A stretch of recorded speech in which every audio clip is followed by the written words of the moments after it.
বিভিন্ন দেশের সাথে আমরা বাণিজ্য চুক্তিগুলি করছি।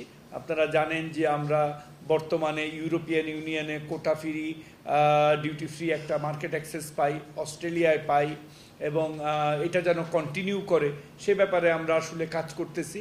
এবং সেই সাথে বাইল্যাটারাল যে ট্রেড, যেটাকে বলা হয় যে ইকোনমিক পার্টনারশিপ এগ্রিমেন্ট বা কম্প্রিহেন্সিভ ইকোনমিক পার্টনারশিপ এগ্রিমেন্ট অথবা free trade agreement, preferential trade agreement, এই এগ্রিমেন্টে প্রায় আমরা 26টা দেশের সাথে আমরা কাজ করছি। কোথাও আমরা স্টাডি করতেছি যে কিভাবে ওইটা করা যায়, কোথাও স্টাডি শেষ হয়েছে। বিশেষ করে এই মুহূর্তে আমাদের বৃহত্তম অর্থনৈতিক দেশ জাপান, আমাদের ডেভেলপিং পার্টনার, তাদের সাথে আমাদের সমীক্ষা শেষ হয়েছে। তাদের সাথে আমাদের ফার্স্ট ডায়লগ, জাপানিজ প্রতিনিধি দল বাংলাদেশে এসেছিল, তাদের সাথে আমাদের ফার্স্ট রাউন্ড অফ ডায়লগ শেষ হয়েছে। আমরা দ্বিতীয় রাউন্ডের প্রস্তুতি নিচ্ছি। এখন জন্ম সনদ দিয়ে খোলো বিকাশ স্টুডেন্ট অ্যাকাউন্ট, নিজের বিকাশ নিজে কর। এবং সেই সাথে আপনারা জানেন যে ভারতের নবনিযুক্ত যে সরকার, সেই সরকার প্রধান নরেন্দ্র মোদী, তার আমন্ত্রণে মাননীয় প্রধানমন্ত্রী ভারত সফরে গিয়েছিলেন। সেইখানে নরেন্দ্র মোদী তার ঘোষণায় বলেছেন যে দ্রুত তারা কম্প্রিহেন্সিভ ইকোনমিক পার্টনারশিপ এগ্রিমেন্ট বাংলাদেশের সাথে ওনারা করবে। সো সেটাও আমাদের জন্য দ্বিতীয়ই হবে। এবং চায়নার সাথে আমাদের স্টাডি সম্পন্ন হয়েছে।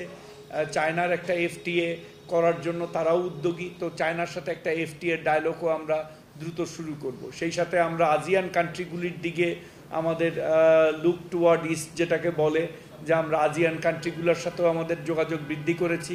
মাননীয় প্রধানমন্ত্রী থাইল্যান্ডে গিয়েছিলেন, সেইখানেও আমরা থাইল্যান্ডের প্রতিনিধি দল এই জুলাই মাসে, তাদের বাণিজ্যিক প্রতিনিধি দল জুলাই মাসের 14 থেকে 17 আসবে, এবং আগস্ট মাসের শেষের দিকে তাদের বাণিজ্য মন্ত্রী তিনি একটা ডেলিগেট নিয়ে আসবেন আমাদের সাথে আলোচনা করার জন্য।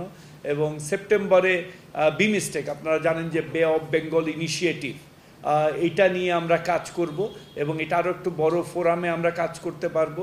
ভারতও আশাবাদ ব্যক্ত করেছে যে বিমস্টেকে তারা গুরুত্বপূর্ণ ভূমিকা রাখবে, এবং বিমস্টেকের সেক্রেটারিয়েটটা বাংলাদেশে, এখন বর্তমানে বিমস্টেকের চেয়ারম্যানশিপ আছে থাইল্যান্ডের কাছে। সেপ্টেম্বরে এই চেয়ারম্যানশিপটা বাংলাদেশে আসবে, এবং তখন আমরা আরও কিছু কাজ আমাদের মতো করে সামনে নিয়ে এগিয়ে যেতে পারবো। এই অল্প সময়ে আমরা একটা D8 মিনিস্ট্রিয়াল কনফারেন্স করেছি, ডেভেলপিং 8। আপনি জানেন যে 8টা ইসলামিক কান্ট্রির একটা জোট আমাদের আছে। সেই জোটের মাধ্যমেও আমরা আমাদের নিজস্ব বাণিজ্য যেন আমরা বৃদ্ধি করতে পারি, সেইটার ব্যাপারে আমাদের কার্যক্রম চলতেছে। ইন্দোনেশিয়া, মালয়েশিয়া, শ্রীলঙ্কা, এই দেশগুলির সাথে, এবং নেপাল, এই দেশগুলির সাথে আমাদের বাণিজ্য চুক্তির অ্যাডভান্স পর্যায়ে আছে। এগুলো আমরা দ্রুততম সময়ের মধ্যে কমপ্লিট করতে পারবো। এই কথাগুলি আপনাদের মাধ্যমে বলার উদ্দেশ্য, এই যে কর্মসংস্থান তৈরি হবে, এই যে ইপিজেডগুলা, এখান থেকে যে উৎপাদিত পণ্য কোথায় যাবে, তার জন্য মার্কেট অ্যাক্সেস করা আমাদের একটা বড় কাজ, এবং সেটা আমরা করে যাচ্ছি।